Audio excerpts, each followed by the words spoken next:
जय जय श्री राधे। हम कहीं भी रहें, किसी भी अवस्था में रहें, भजन को पकड़ें। श्रीमद् भागवत 3:33-7 में माता देवहूति जी कहती हैं, अहो बत स्वपचो अतो गरीयान यज्ञ हवग्रे वर्तते नाम तुभ्यम ते पुस्तपस्ते जो हुए सष्णुरार्या ब्रह्मा नूचुर नाम ग्रहणते ते। बड़े आश्चर्य की बात है, जिसने तुम्हारा नाम लिया उसने सारी तपस्या कर डाली, हवन कर लिए, तीर्थ स्नान कर लिया, वेद पारायण कर लिया एवं उसने सभी आर्य गुणों का संचय कर लिया। इसलिए जिसकी जीभ पर तुम्हारा नाम है वह चांडाल होने पर भी अत्यंत पूज्य है। प्यारे साधकों, उपर्युक्त श्लोक को पढ़कर मन में कई बार यह बात आती है कि सचमुच कलयुग के अनर्थकारी वातावरण में पढ़कर हम लोगों ने शास्त्रों पर श्रद्धा खो दी। अन्यथा श्रीमद् भागवत के एक बार पढ़ लेने पर फिर भगवान का नाम कैसे छूटना चाहिए। ये वचन अर्थवाद नहीं है। इनको कहने वाली स्वयं भगवत जननी हैं एवं जगत पर प्रकट करने वाले महर्षि वेद व्यास हैं। किंतु समय के फेर से हम इसे पढ़कर भी नहीं पढ़ते, सुनकर भी नहीं सुनते। मन कभी कभी विचित्र तरह से धोखा देता है, भजन में लगना चाहता नहीं, इसलिए अनेक युक्तियों से मनुष्य को प्रलोभित करता है। मन तीर्थ करने की सलाह देता है, बड़ी बड़ी आडंबरपूर्ण चेष्टाओं के द्वारा उपासना के लिए प्रेरित करता है, तपस्या का नया नया रूप लाकर सामने रखता है, दया एवं धर्माचरण की नई नई योजना उपस्थित करता है।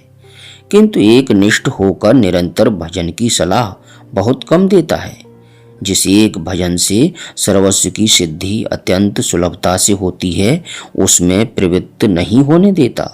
इसलिए महात्मा पुरुष कहते हैं, सावधान रहो, भजन को मुख्य बनाओ और सारे कर्मों को गौण रखो।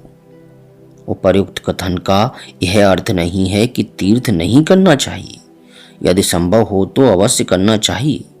श्रद्धा पूर्वक एवं पाप रहित तीर्थाटन अत्यंत हितकर होता है। किंतु यदि हमें भगवान ने ऐसी परिस्थिति में रखा हो जहां तीर्थाटन सुगम न हो, बड़े बड़े पुण्य कर्मों का आचरण करना कठिन हो, इससे हताश होने की कोई बात नहीं है। सबका फल हमें मिल जाएगा यदि हमने ठीक भजन किया। तीर्थ में तीर्थापन क्या है, यह विचारें।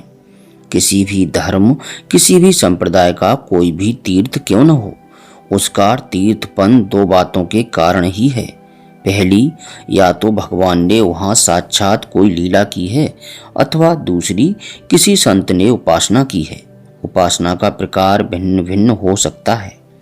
अतः यदि हमने ठीक जैसा चाहिए वैसा भजन किया तो प्रभु हमें कृतार्थ करने के लिए अवतीर्ण होकर एक नए तीर्थ का निर्माण कर सकते हैं। इसलिए हम कहीं भी रहें, किसी भी अवस्था में रहें, भजन को पकड़ें। मन नहीं लगता कोई बात नहीं, जीव के द्वारा भगवान के नाम का आश्रय लें। जिह्वाग्रे नहे मन से अग्रे। इस भजन से ही जगन नियंता सर्वेश्वर हमारे पास आ जाएंगे।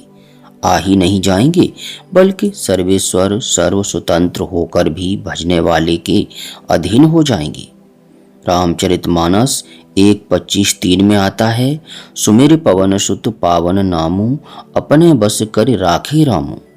यह सर्वथा सत्य सिद्धांत है।